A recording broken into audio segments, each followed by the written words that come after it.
worldwide. Let's take a closer look at the vehicle that will launch the GPS-3 satellite. Now on your screen is a view of Space Launch Complex 40 with Falcon 9, which is our two-stage liquid-fueled launch vehicle, getting ready for launch. Falcon 9 stands approximately 229 feet or 70 meters tall, which is slightly taller than a 21-story building.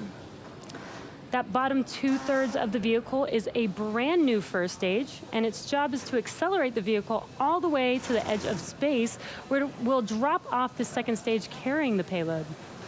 Tonight we will be attempting to recover the first stage on our drone ship.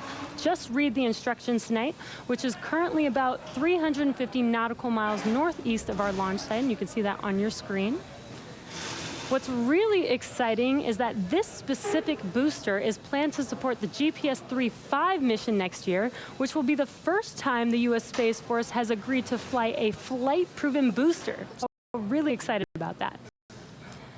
About 2.5 minutes into flight, the first and second stage will separate, and the second stage will ignite its Merlin and the highly orbit, approximately 20,000 kilometers above Earth, and then the satellite will perform burns to raise its position to enter a circular MEO, or medium Earth orbit, and reach an apogee of approximately 20,200 kilometers above Earth.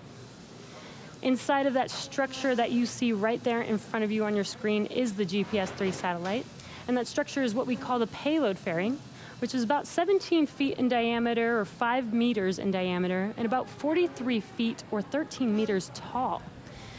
This payload fairing protects the satellite from aerodynamic heating, loads, and contamination during ascent. Once we're in the vacuum of space, we no longer need this protection, so we will jettison the fairing halves as the second stage continues with the satellite to its targeted drop-off orbit. The fairing halves that we are using today are new, and we'll be attempting to recover them using our recovery ships that you see on your screen, Mystery and Mischief. And now, because weather plays a major role in the recovery efforts, about 2 minutes before the fairing halves are set to land, the team will check in to see if it is safe to make a catch attempt. And this is because weather can impact the sea states for Mystery and Mischief, but it can also affect the fairing's altitude, position, and speed, which could change how the fairing halves fall back to Earth. Now that large trusted structure next to Falcon 9, and on your screen it's to the left of Falcon 9 there, that is what we call the Transporter Erector, or TE. The TE is used to roll out Falcon 9 to the launch pad, and it raises it to the vertical launch position, and also routes power, fluids, and communication to both the rocket and the satellite. Now let's get a status update on the vehicle. Good evening from SpaceX Headquarters in Hawthorne, California. I'm John Innsbrucker, Falcon 9 Principal Integration Engineer. Now, the launch vehicle and satellite vehicle teams are ready for launch as we approach the T-minus 9-minute mark to liftoff. Now, this is our third GPS-3 launch, and all three have been from Space Launch Complex 40. Now, the spacecraft team performed their functional checkouts of the GPS satellite earlier today, and the Falcon 9 team began their final checks at T-minus 2 hours. Most recently, we completed the poll to proceed with propellant load and launch. This was at T-minus 38 minutes, and all parties were go. So the team at Cape Canaveral began loading propellant at T-minus 35 minutes. We used the same propellants on both the first and second stages. The second stage is primarily a short version of a first stage. That's one of the many reliability features in the Falcon design. Our fuel is a refined form of kerosene known as RP1. Our oxidizer is super chilled liquid oxygen called LOX. We chill it well below the boiling point so we can load more onto the booster, as well as avoid the need to continue topping it off to make up for losses due to propellant boil-off. Now, currently, the second stage that you can see on the screen just above that black interstage cylinder, that second stage is fully loaded with the RP1 kerosene fuel. The first stage is going to continue loading kerosene fuel until T-minus 6 minutes. Liquid oxygen is loading onto both the first and second stages right now. We're also loading helium into storage vessels on the first and second stages. We take this cold helium and run it through heat exchangers on the Merlin engines. That heats the helium up, and that hot helium is used to fill the empty volume in the tanks created when the engine pumps are pulling propellant out of the stage. By heating the helium, it expands the volume that it occupies, and that increases its efficiency. Now at 7 minutes, we're going to open the pre-valves between the first stage engines and the propellant tanks. We'll begin the engine chill-in sequence. This is where we cool the turbopumps to avoid thermal shocks when we start the pumps at T-minus 2 seconds to light the Merlin engines.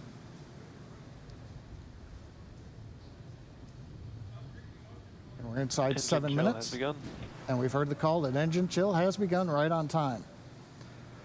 On the GPS spacecraft, the team has transitioned the GPS spacecraft to internal battery power. That finished at about T-minus 13.5 minutes.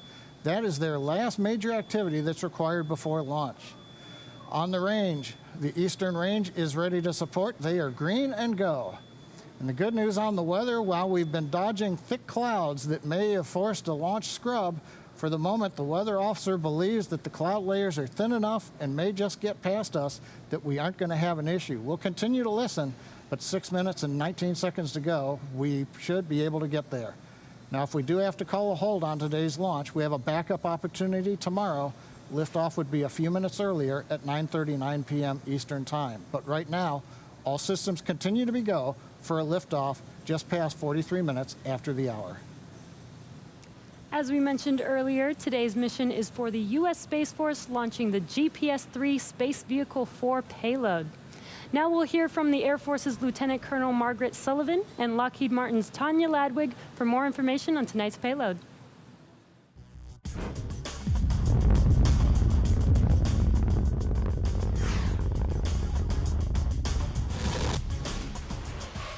We use GPS every day. Today, everyone has GPS technology in their pocket.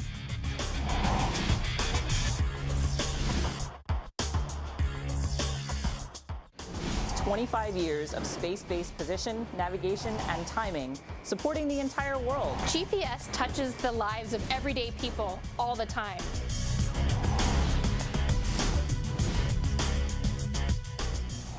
It's changed the way we work, it's changed the way we play with over 4 billion users worldwide.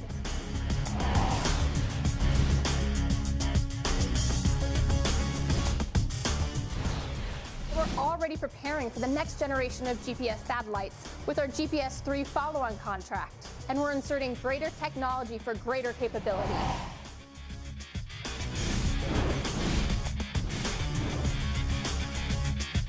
The brand new United States Space Force owns this premier asset and provides this position, navigation, and timing service to everyone.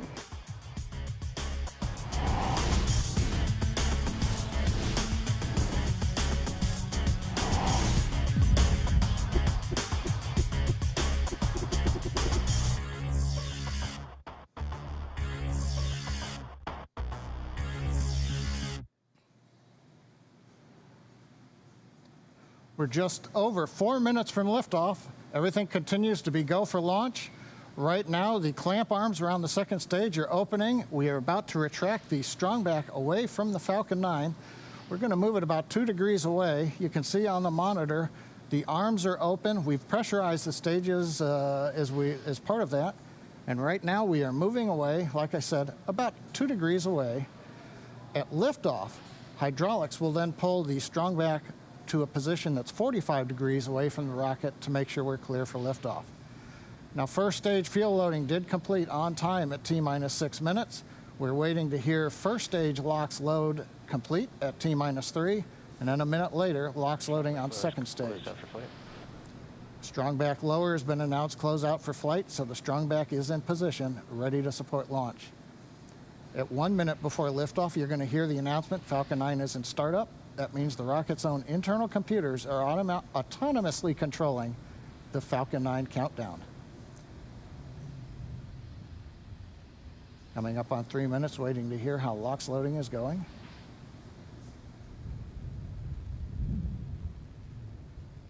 Stage 1, LOX load is closed out. And we've got closeout of the first stage LOX load. Now, on top of the Falcon 9, the GPS-3 space vehicle continues to be go.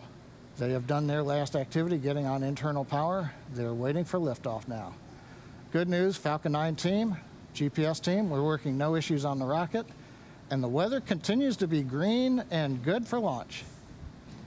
That call out you just heard, M1D engines are fully chilled in for flight. That means when we get to spinning the turbopumps at T-minus 2 seconds, the temperatures are cold enough so that we won't turn any of that liquid oxygen into gaseous oxygen, which would be bad to pull through the pumps. Now, as a reminder, as we come up on 2 minutes, if we don't launch today, we have a backup opportunity tomorrow. Liftoff time would be scheduled at 9:39 p.m. Eastern Time. Stage 2, LOX load closed out.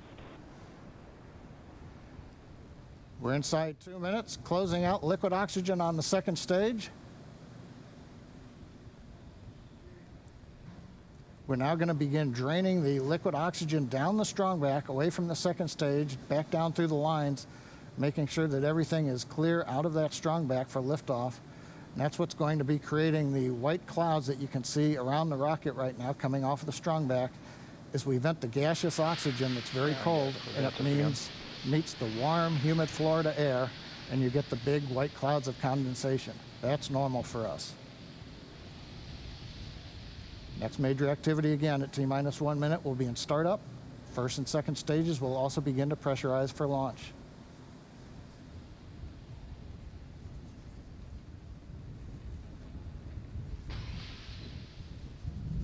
Falcon 9 is in startup. There's a call out. We've gone into startup. Next up, SpaceX Launch Director gives the final go for launch. This is the mission director. Go for launch.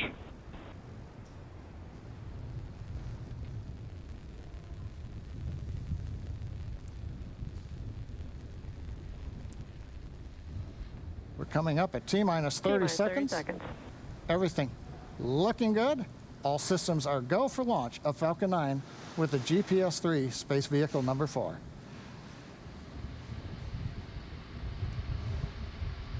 Stage 1 flight press. 15 seconds.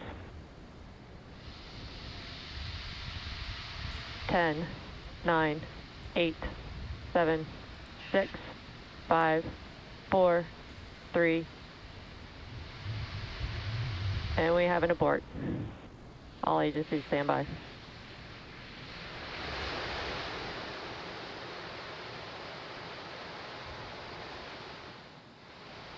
As you can see right now, it's T-minus 2 seconds. We did not get to T-minus 0. We heard the call out of an abort. They're currently safing the vehicle. We're going to be listening to hear if we can get some more information.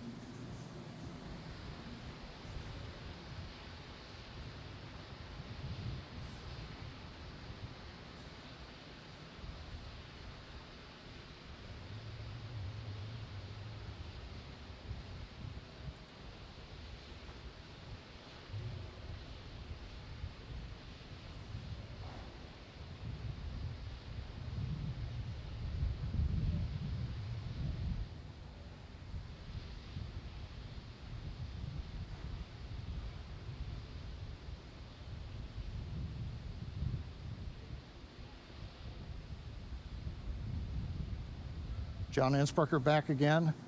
You can see the clock is reset to T-minus 15. That doesn't mean that we are going to attempt another launch. We are going to scrub for tonight because we'll be out of the window.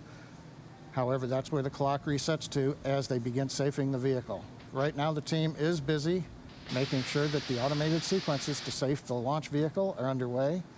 We did not get down to T0. We did not try to launch. We had the abort, as you saw on the screen, at about T-minus 2 seconds, which is just the start as we get into the engine ignition sequence. Now for Falcon 9, lighting rocket engines and then shutting them down is fairly normal. We do this in Texas when we test the stages. We also do this when we static fire the Falcon 9 on the launch pad, as we did with this rocket several days ago. So going through the sequence to safe the vehicle is fairly standard for the launch team. We're hoping that we may get an announcement from the launch director a little bit later over the countdown net.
John Innsbrucker again back here at the webcast desk in SpaceX Headquarters, Hawthorne, California. If you're just joining us, you can see T-minus 15 minutes. The mission director is clear to scrub following today's abort.